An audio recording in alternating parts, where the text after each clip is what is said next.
अध्याय अनु, द्रुहु, त्रवसु और यदु के वंश का वर्णन। श्री सुखदेव जी कहते हैं, परीक्षित, ययाति नंदन अनु के 3 पुत्र हुए, सभानर, चक्षु और परोक्ष।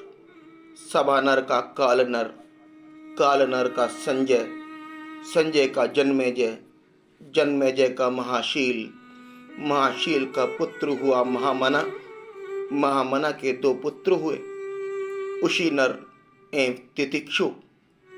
उशीनर के 4 पुत्र थे, शिवी, वन, शमी और दक्ष। शिवी के 4 पुत्र हुए, वर्षाधर्व, सुवीर, मद्र और कैके। उशीनर के भाई तितिक्षु के रुषद्रथ, रुषद्रथ के हेम, हेम के सुतपा और सुतपा के बलि नामक पुत्र हुआ। राजा बलि की पत्नी के गर्भ से दीर्घतमा मुनि ने 6 पुत्र उत्पन्न किए, अंग, वंग, कलिंग, सुंज, पुंड्र और अंध्र। इन लोगों ने अपने अपने नाम से पूर्व दिशा में 6 देश बसाए। अंग का पुत्र हुआ खनपान, खनपान का दिविरथ, दिविरथ का धर्मरथ, धर्मरथ का चित्ररथ। यह चित्ररथ ही रोमपाद के नाम से प्रसिद्ध था। इसके मित्र थे अयोध्यापति महाराज दशरथ। रोमपाद को कोई संतान न थी, इसलिए दशरथ ने उन्हें अपनी शांता नाम की कन्या गोद दे दी। शांता का विवाह ऋष्यशृंग मुनि से हुआ। ऋष्यशृंग विमानक ऋषि के द्वारा हरिणी के गर्भ से उत्पन्न हुए थे। एक बार राजा रोमपाद के राज्य में बहुत दिनों तक वर्षा नहीं हुई। तब गणिकाएं अपने नृत्य, संगीत, वाद, हाव भाव, आलिंगन और विविध उपहारों से मोहित करके ऋष्यंग को वहां ले आई। उनके आते ही वर्षा हो गई। उन्होंने ही इंद्र देवता का यज्ञ कराया। तब संतानहीन राजा रोमपाद को भी पुत्र हुआ और पुत्रहीन दशरथ ने भी उन्हीं के प्रयत्न से 4 पुत्र उत्पन्न किए। रोमपाद का पुत्र हुआ चतुरंग और चतुरंग का पृथुलाक्ष, पृथुलाक्ष के ब्रह्मरथ, भरतकर्मा और भरद्वानु 3 पुत्र हुए।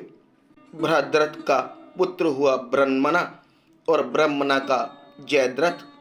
जयद्रथ की पत्नी का नाम था संभूति। उसके गर्भ से विजय का जन्म हुआ। विजय का धृति, धृति का धृतव्रत, धृतव्रत का सत्कर्मा और सत्कर्मा का पुत्र था अधिरथ। अधिरथ को कोई संतान न थी। किसी दिन वह गंगा तट पर क्रीड़ा कर रहे थे कि देखा एक पिटारी में नन्हा सा शिशु बहा चला जा रहा है। वह बालक कर्ण था, जिसे कुंती ने कन्या अवस्था में उत्पन्न होने के कारण उस प्रकार बहा दिया था। अधिरथ ने उसी को अपना पुत्र बना लिया। परीक्षित, राजा कर्ण के पुत्र का नाम था वृषसेन। ययाति के पुत्र द्रुह से विभ्रू का जन्म हुआ।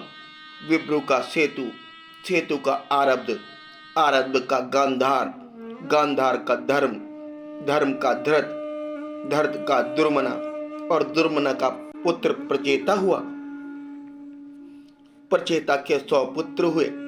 ये उत्तर दिशा में गिलेच्छों के राजा हुए। ययाति के पुत्र त्रवसु का व्रही, व्रही का भर्ग, भर्ग का भानुमान, भानुमान का त्रिभानु, त्रिभानु का उदार बुद्धि, करंदम और करंदम का पुत्र मरुत, मरुत संतानहीन था, इसलिए उसने पुरुवंशी दुष्यंत को अपना पुत्र बनाकर रखा था। परंतु दुष्यंत राज्य की कामना से अपने ही वंश में लौट गए। परीक्षित, अब मैं राजा ययाति के बड़े पुत्र यदु के वंश का वर्णन करता हूँ। परीक्षित, महाराज यदु का वंश परम पवित्र और मनुष्य के समस्त पापों को नष्ट करने वाला है। जो मनुष्य इसका श्रवण करेगा वह समस्त पापों से मुक्त हो जाएगा। इस वंश में स्वयं भगवान परब्रह्म श्री कृष्ण ने मनुष्य के से रूप में अवतार लिया था। यदु के 4 पुत्र थे, सहस्त्रजित, क्रोष्ठ, नल और रिपु। सहस्त्रजित से शतजित का जन्म हुआ। शतजित के 3 पुत्र थे, महाहय, वेणुहय और हय। हय का धर्म, धर्म का नेत्र, नेत्र का कुंती, कुंती का सोहजी, सोहजी का महिष्मान और महिष्मान का पुत्र भद्रसेन हुआ। भद्रसेन के 2 पुत्र थे, द्रुमद और धनक। धनक के 4 पुत्र हुए, कृतवीर्य, कर्ताग्नि, कर्तवर्मा और कर्तौजा। कर्तवीर्य का पुत्र अर्जुन था। वह 7 द्वीपों का एक छत्र सम्राट था। उसने भगवान के अंशा अवतार श्री दत्तात्रेय जी से योग विधा और अणिमा, लगिमा आदि बड़ी बड़ी सिद्धियां प्राप्त की थी। इसमें संदेह नहीं कि संसार का कोई भी सम्राट यज्ञ, दान, तपस्या, योग, शास्त्र ज्ञान, पराक्रम और विजय आदि गुणों में कृतवीर्य अर्जुन की बराबरी नहीं कर सकेगा। सहस्त्र बाहु अर्जुन 85,000 वर्ष तक 6 इंद्रियों से अक्षय विषयों का भोग करता रहा।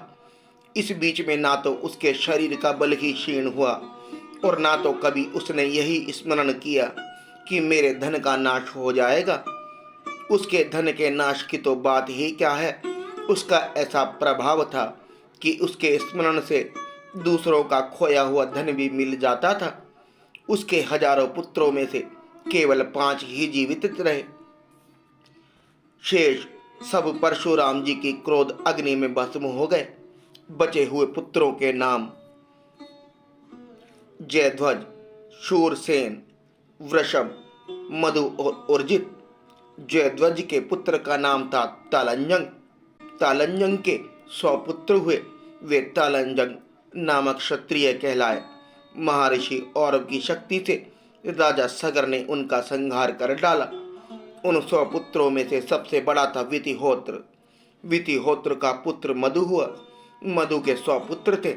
उनमें सबसे बड़ा था वृषणी।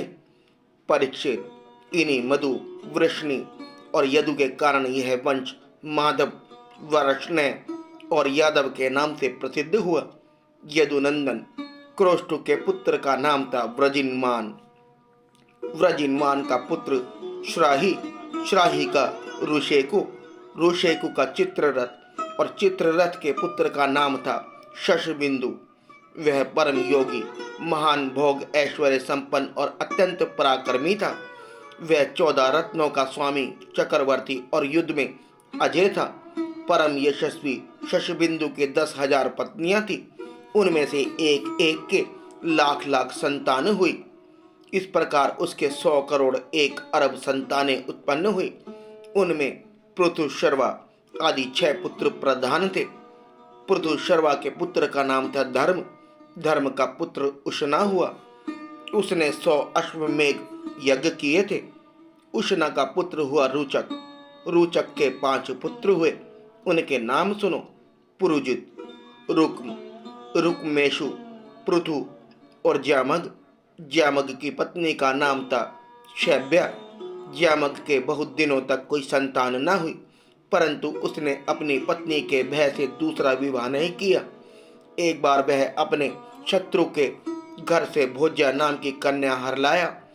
जब शैब्या ने पति के रथ पर उस कन्या को देखा, तब वह चिढ़कर अपने पति से बोली, कपटी, मेरे बैठने की जगह पर आज किसे बैठा कर लिए आ रहे हो? ज्यामग ने कहा, यह तो तुम्हारी पुत्र वधू है। शैब्या ने मुस्कुराकर अपने पति से कहा, मैं तो जन्म से ही बांझ हूँ और मेरी कोई सौत भी नहीं है, फिर यह मेरी पुत्र वधू कैसे हो सकती है? ज्यामग ने कहा, रानी, तुमको जो पुत्र होगा उसकी यह पत्नी बनेगी। राजा ज्यामग के इस वचन का विश्वदेव और पितरों ने अनुमोदन किया। फिर क्या था, समय पर शौब्या को गर्भ रहा और उसने बड़ा ही सुंदर बालक उत्पन्न किया। उसका नाम हुआ विदर्भ। उसी ने शैब्या की 7वीं पुत्र वधू से भोज्या से विवाह किया।